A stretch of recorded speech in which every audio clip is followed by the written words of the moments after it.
मा उठेका प्रश्नहरूको जवाब दिन समय उपलब्ध गराउँछु।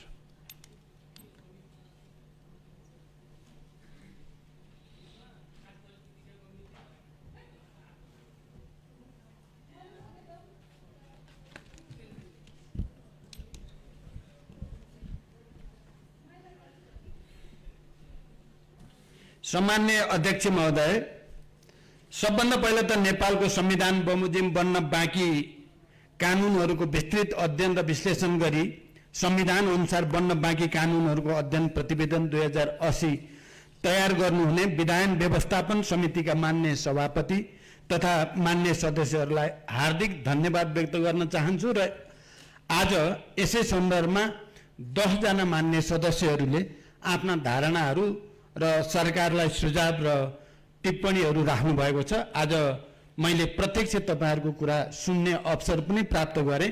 आजका सबै वक्ता मान्य सदस्यहरूलाई पनि म विशेष धन्यवाद भन्न चाहन्छु। नेपालको संविधान जारी भएको 8 वर्ष व्यतीत भइसक्दा पनि कतिपय विषयमा संविधान बमोजिम कानुन बन्न नसकेको यथार्थ हाम्रा सामु रहेको छ। यस सन्दर्भमा विधान व्यवस्थापन समितिले गरेको अध्ययन र सोको आधारमा सुझाव तथा सिफारिस समावेश गरी छलफलका निम्ति प्रस्तुत गरेको यो प्रतिवेदनले कानुन निर्माणका लागि नेपाल सरकारलाई महत्त्वपूर्ण मार्गदर्शन गरेको मैले महसुस गरेको छु। अध्यक्ष महोदय, संघीय लोकतान्त्रिक गणतन्त्रात्मक शासन व्यवस्था अंगीकार गरेको नेपालको संविधान जारी भएसँगै विभिन्न विषयमा यथाशीघ्र कानुन निर्माण हुनुपर्ने हो नै। यही आवश्यकतालाई महसुस गरी नेपाल सरकारले संविधान कानुन कार्ययोजना बनाई कानुन निर्माणको कार्यलाई प्राथमिकताका साथ अघि बढाउँदै आएको पनि छ। संविधान कानुन गर्न बनाउनु पर्ने कानुनहरूको पहिचान तथा प्राथमिकीकरण गरी अधिकांश कानुनहरू निर्माण भइ पनि सकेका छन्। मौलिक हक कार्यान्वयनका लागि आवश्यक पर्ने कानुन निर्माण तथा सुधारका कार्य मूलभूत रूपमा सम्पन्न भइसकेको छ। नेपालको संविधान जारी भए पश्चात हालसम्म नयाँ र संशोधन समेत गरेर 191 वटा ऐन निर्माण भएको अवस्था छ। साथै विभिन्न मितिमा जारी भएका केही नेपाल ऐनलाई संशोधन गर्ने ऐनबाट प्रचलित कानुनहरूलाई नेपालको संविधान अनुकूल बनाउने काम समेत सम्पन्न गरिएको छ। नेपाल सरकारले संघीय संसदमा पेश गरेका विभिन्न 15 वटा विधेयक संसदीय प्रक्रियामा रहेका छन्। यसैगरी संविधान कानुनसँग सम्बन्धित संघीय निजामती सेवा विधेयक, विद्यालय शिक्षा सम्बन्धी विधेयक लगायतका महत्त्वपूर्ण विधेयकहरू छिट्टै संघीय संसदमा पेश गर्ने गरी सरकारले प्रक्रिया अगाडि बढाएको समेत सम्मानित सदनलाई जानकारी गराउन चाहन्छु। यहाँ मान्य सदस्यहरूले शिक्षा सम्बन्धी कुरा उठाउनु भयो। बाहिरबाट दबाव आएपछि फेरेको भन्ने सत्य होइन। मन्त्री परिषदमा शिक्षा सम्बन्धी विधेयक प्रस्तुत हुँदै गर्दा म आफैले हेरेर यो ओरिजिनल विधेयक भन्दा केही फरक ढङ्गले आयो, यसको पुनर्अध्ययन गरेर परिमार्जन गरेर मात्रै लानुपर्छ भनेपछि पनि 2-3 दिन आन्दोलनको रूप देखिएको म यो कुरा प्रश्न गर्न चाहन्छु। त्यस्तै संघीय निजामती ऐन यो पहिलाको सदन हुँदैखेरि राज्य व्यवस्था समितिबाट पारित भएर सरकारकोमा पुगेको थियो र सरकारले यसलाई आवश्यक परिमार्जन गरी अगाडि बढाउन ढिला भएको पक्कै पनि हो। अहिले संघीय निजामती ऐन अन्तिम रूप दिइएको छ। सम्भवतः म अहिले फेरि पुरै त भन्न सक्दिनँ, भोलिको मन्त्री परिषदको बैठकबाट त्यसलाई पारित गरेर सदन समक्ष प्रस्तुत गर्ने सरकारको तयारी रहेको जानकारी गराउन चाहन्छु। नेपालको संविधान बमोजिम संघ, प्रदेश र स्थानीय तहको साझा अधिकारको सूचीमा रहेका तथा विकास निर्माणका कार्यसँग सम्बन्धित कतिपय कानुनहरू निर्माणको प्रक्रियामा छन्। केही विधेयकहरू अघिल्लो प्रतिनिधि सभामा पेश भई सो सभाको कार्यकाल समाप्त भएका कारण स्वतः निष्क्रिय भएको हुँदा त्यसरी निष्क्रिय भएका विधेयकहरूलाई पुनः संसदमा पेश गर्नका लागि सरकारले आवश्यक गृह कार्य गरिरहेको जानकारी पनि म यो सम्मानित सदनलाई गराउन चाहन्छु। विधान व्यवस्थापन समितिको प्रतिवेदनमा औल्याइएको नागरिकता सम्बन्धी कानुनको सम्बन्धमा 2080 जेठ 17 गते प्रमाणीकरण भएको नेपाली नागरिकता पहिलो संशोधन ऐन 2079 जारी भइसकेको सन्दर्भमा नागरिकता प्राप्ति सम्बन्धी संवैधानिक अधिकारको प्रचलनका लागि मार्ग प्रशस्त भएको छ। कानुनी सहायतालाई प्रभावकारी र संघीय संरचना अनुकूल बनाउने सन्दर्भमा नेपाल सरकारले एकीकृत कानुनी सहायता नीति 2076 जारी गरेको छ। नेपालको संविधान र नेपाल सरकारले अंगीकार गरेका नीति बमोजिम निशुल्क कानुनी सहायता सम्बन्धी छुट्टै विधेयक तर्जुमा गरी संघीय संसदमा पेश गर्न नेपाल सरकार क्रियाशील रहेको जानकारी पनि म गराउन चाहन्छु।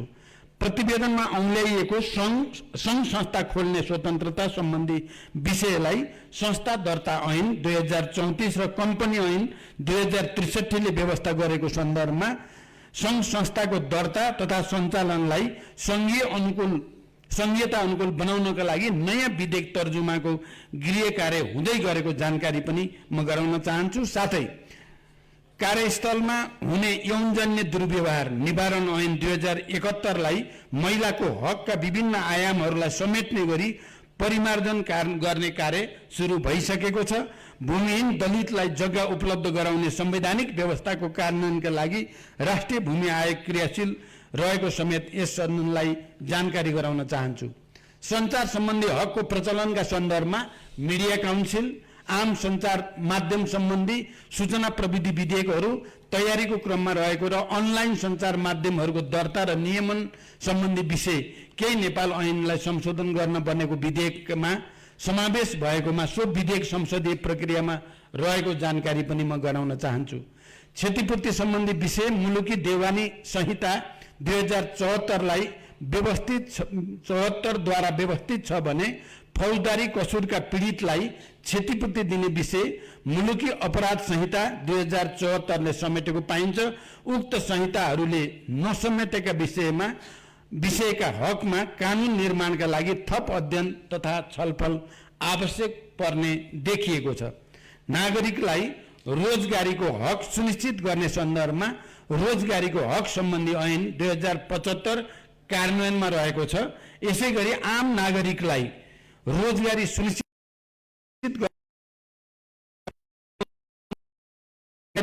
विषयगत कार्यक्रम सञ्चालन गर्दै आएको छ। जहाँसम्म सार्वजनिक प्रयोजनका लागि लगाउन सक्ने विषय छ सो सम्बन्धमा थप अध्ययन र छलफलका आधारमा निष्कर्षमा पुग्नुपर्ने देखिन्छ। यसैगरी स्वास्थ्य सम्बन्धी मौलिक हकको प्रचलन र व्यवस्थापनका निमित्त जनस्वास्थ्य सम्बन्धी कानुनहरूलाई एकीकृत गर्ने विषयमा थप अध्ययन र छलफल गरी अगाडि बढ्नुपर्ने आवश्यकता छ।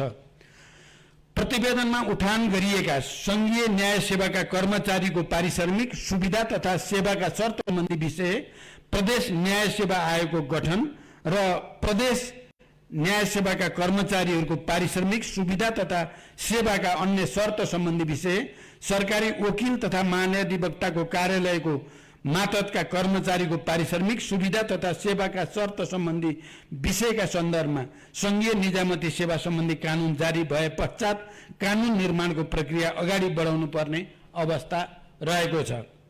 प्रहरी प्रशासन सम्बन्धी कानुनलाई संघीयता अनुकूल बनाउनका लागि नेपाल सरकारले आवश्यक गृह कार्य गरिरहेको छ। प्रहरी समायोजन ऐन यस अघि नै बनिसकेको छ। त्यसको कार्यान्वयनमा रहेका केही जटिलतालाई हल गरेर कार्यान्वयनमा लैजाने तयारीमा रहेको जानकारी गराउन चाहन्छु। यसैगरी विश्वविद्यालय र स्वास्थ्य विज्ञान प्रतिष्ठान सम्बन्धी छाता कानुन निर्माण गर्ने विषय, जग्गा प्राप्ति सम्बन्धी विषय लगायतका कतिपय विषयमा आवश्यक कार्य सुरु भइसकेको कुरा पनि म यस सम्मानित सदनलाई जानकारी गराउन चाहन्छु। कर सम्बन्धी कानुनहरू एकीकृत गर्ने विषयको सम्बन्धमा नेपाल सरकारले आवश्यक गृह कार्य प्रारम्भ गरिसकेको जानकारी समेत सदन समक्ष गराउन चाहन्छु। प्रतिवेदनमा शपथ सम्बन्धी कानुनी व्यवस्थाको आवश्यकता औल्याइएको सन्दर्भमा शपथ सम्बन्धी ऐन 2079 ले सार्वजनिक पद धारण गर्ने प्रत्येक व्यक्तिको पद तथा गोपनीयताको शपथलाई व्यवस्थित गरिसकेको जानकारी गराउँदछु। प्रतिवेदनमा औल्याइएको राष्ट्रपतिको कार्य सम्पादनलाई थप स्पष्ट गर्ने विषय, महाभियोग सम्बन्धी विषय, संघीय संसदसँग सम्बन्धित विषय, राष्ट्रपतिबाट विधेयक प्रमाणीकरण सम्बन्धी विषय, अदालतको अवहेलनामा कारबाही चलाउने विषय, जनमत संग्रह सम्बन्धी विषयमा कानुन निर्माण गर्ने सन्दर्भमा थप अध्ययन, समन्वय र छलफल मार्फत टुङ्गोमा पुग्नुपर्ने देखिएको छ।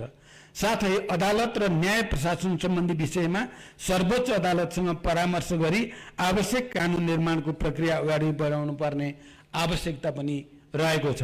सम्माननीय अध्यक्ष महोदय, देशमा लोकतान्त्रिक गणतन्त्रलाई संस्थागत गरी विधिको शासन कायम गर्न आवश्यक पर्ने कानुनी संरचनाहरू निर्माणमा सरकार क्रियाशीलता रहेको छ।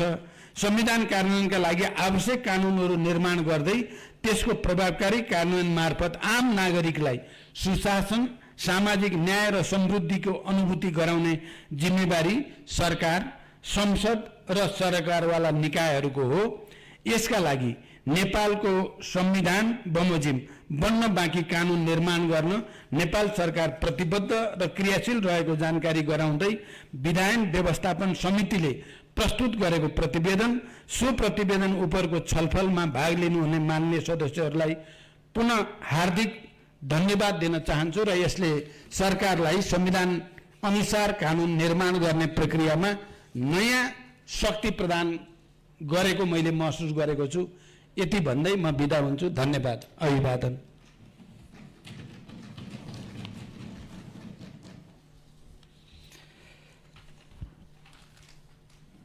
माननीय सदस्यहरू, संविधान अनुसार बन्न